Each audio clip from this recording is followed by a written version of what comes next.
அதுபோல இந்த தேவனுடைய வார்த்தைகளை நீங்கள் வாழ்க்கையில் அனுபவிக்க வேண்டியவைகள்.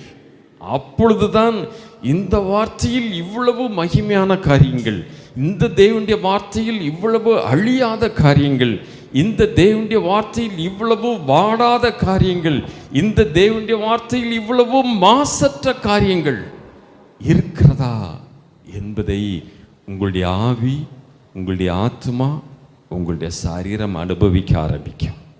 ஆமென். எத்தனை பேர் இந்த தேவனுடைய வார்த்தையில் உள்ள மகிமையை அனுபவிக்க விரும்புகிறீர்கள்? இன்னும் நிறைய காரியங்கள் சொல்ல போகிறேன். வாழ்க்கை அவ்வளவு நெகிழ்ச்சியான காரியங்கள், அவ்வளவு புகழ்ச்சியான காரியங்கள், அவ்வளவு உன்னதமான காரியங்களை இந்த தேவனுடைய வார்த்தைகள் நம்முடைய வாழ்க்கையில் என்ன செய்து கொண்டிருக்கிறது. எனவே இந்த உலகத்தில் மிகவும்